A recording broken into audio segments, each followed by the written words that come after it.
Ni hao, je suis Greg le Geek ou GG.intime et je vous souhaite la bienvenue pour cette nouvelle présentation JT Geek. Cette semaine, on va tester une enceinte Bluetooth en forme de cafetière cappuccino, la K99 de chez Kingon. Ouais, parce que voir les produits en photo, c'est bien, mais les voir en vidéo, c'est mieux, alors débridez-vous et découvrez tout notre test high-tech en direct de Shenzhen en Chine. On écoute tout ça après le générique et après Pan Geek.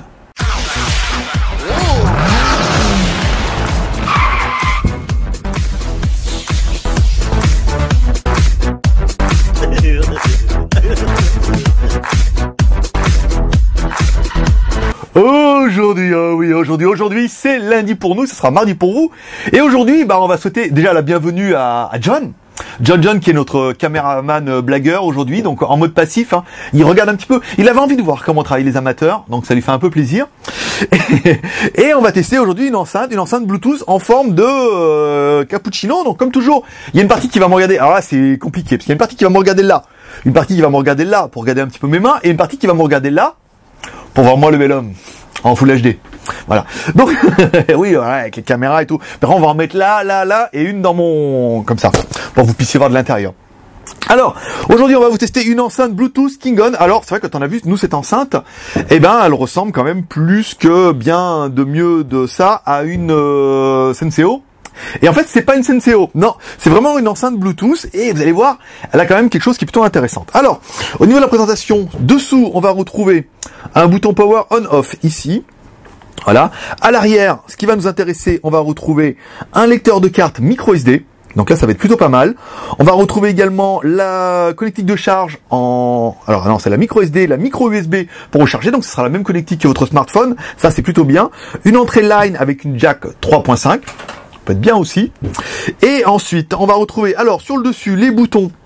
Alors, lecture, pause, appeler, raccrocher, avance, la musique d'avant, la musique d'après, le détecteur NFC, on va retrouver deux haut-parleurs. Voilà, vous allez voir, là, les haut-parleurs, c'est pas mal, parce qu'en fait, c'est deux haut-parleurs plus un passif, comme on avait vu, par exemple, chez Bose. On a un haut-parleur en bas, un haut-parleur en haut, qui se partage un petit peu la bande passante, et un haut-parleur ici, là. Je sais pas si vous allez voir bien un petit peu avec la... Wow! Voilà, vous avez bien vu là, vous avez bien entendu. On a un haut-parleur passif ici en fait, donc il récupère les deux ondes qui sont dedans, ici, et ils ont mis une membrane passive. Alors, je sais pas si vraiment, vous allez bien la voir avec la GoPro là, ici. Vous voyez, on voit il y a une membrane qui est passive, donc ça récupère un petit peu l'onde arrière, comme on faisait un peu avec le bass réflexe, pour faire un troisième haut-parleur, et on a un rendu qui est plutôt pas mal. Ici, on a oublié de vous parler, il y a le microphone, et c'est plutôt pas mal. Alors, comment ça se passe? Parce que mieux que des belles paroles, on va vous mettre un petit peu le son, pour que vous puissiez voir, parce que c'est ça aussi une enceinte. Alors pas longtemps, parce que sinon après YouTube nous prend tout notre argent, et c'est pas terrible. Donc on met le téléphone, donc vous en NFC vous mettez dessus, ici, ouh, attendez, je crois qu'on a même pas besoin du téléphone. Attendez, je vais déverrouiller, ici, voilà, on va mettre la chanson en avant.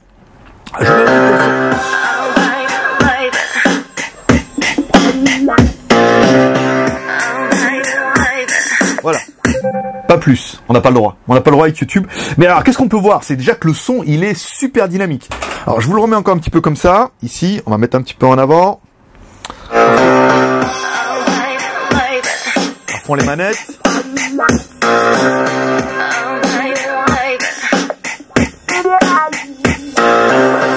Voilà. Donc en fait, maintenant où on va s'attarder, nous, c'est surtout au niveau des graves. Là, je vais vous faire voir un petit peu ici. Alors, le micro, normalement, ça devrait bien marcher. Je vais vous faire voir un petit peu.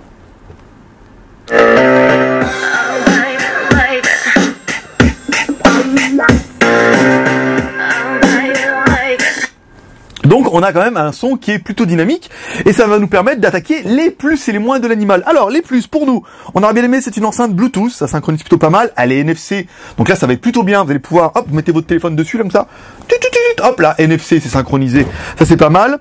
Elle est lecteur MP3, donc vous allez pouvoir mettre une carte mémoire ici, vous allez pouvoir lire vos MP3, Bluetooth, fonction main libre, c'est pas mal, ça vous fera une jolie petite enceinte. Micro SD c'est bon, la line-in c'est bien, si vous avez un lecteur MP3 vous allez pouvoir mettre directement la line dessus. On aurait bien aimé le son, 6 watts. Alors apparemment c'est un 2 x 3 watts ici, plus le woofer, comme il est en passif, et ben il ne le compte pas. C'est bien dommage. Batterie 2200 mAh, nous on a joué quand même pendant plusieurs heures et on n'est pas tombé en rate de batterie, c'était pas mal. On aurait bien aimé le son, qui est quand même super dynamique. On aurait bien aimé le look, en forme de cappuccino, quand vous allez le mettre devant chez vous, tout le monde va vous dire « Eh, dis donc Coco, t'aurais pas une enceinte cappuccino ?» Et le mec il vous dira « Ben non, en fait, c'est simplement une enceinte Bluetooth, c'est pas mal. » Et on aurait bien aimé, nous, le prix à 74,30 €, c'est pas rush. Non, c'est pas rush, ça fait quand même une belle enceinte qui est bien dynamique et c'est plutôt pas mal. Qu'est-ce qu'on pourra regretter, nous, au niveau de l'enceinte? Eh ben, on regrettera simplement, en fait, l'absence de stéréo. En fait, comme vous avez que 2 haut-parleurs ici, vous n'aurez qu'une enceinte mono. Eh oui, avec un bon dynamisme. Encore une fois, bah, pour la stéréo, c'est râpé. À moins qu'on puisse en appairer 2, mais aujourd'hui, là, on n'a pas vu ça sur la boîte. Il faut avoir 2 enceintes pour avoir de la stéréo. C'est pas terrible. Donc, qu'est-ce qu'on peut en dire de cette enceinte? Bah, si c'est qu'elle déchire. Le son, il est quand même super dynamique. Il y a de bonnes basses, il y a de bons médiums, il y a de bons aigus. Ça permet de faire du son fort. Bah, en gros, je veux dire, elle est presque parfaite. Donc, si cette vidéo vous a plu, comme toujours, avec les effets, comme ça, il me regarde, je fais trop bien. Ouais, je me sens plus pété là. Alors, comme toujours, vous pouvez nous soutenir avec les 3 R, share, commentaire, pouce en l'air. Le share en partageant cette vidéo sur les réseaux sociaux, par exemple, ça peut être pas mal. En Twitter, Facebook, Google+, partagez. Le R de pouce en l'air, ça fait toujours plaisir. Et R de petits commentaires pour nous dire ce que vous pensez de cette enceinte. Si vous aussi, vous trouvez qu'elle ressemble à une cappuccino, ou pas, ou si vous trouvez qu'elle ressemble à une enceinte, et puis ça sera tout. Voilà mes petits geeks, c'est Greg le Geek, ton pote chinois, le seul blogueur high-tech qui vous fait le test live en direct en Chine avec plein de caméras. Plein de caméras, plein de micros, puis bientôt il y aura des filles et des gens qui applaudissent, ça va être trop génial. Voilà mes petits geeks, allez, c'est tout pour aujourd'hui. Comme toujours, ton pote chinois, ça je l'ai dit, voilà, comme toujours, allez, paix et prospérité, moi je vous dis à demain, bye bye.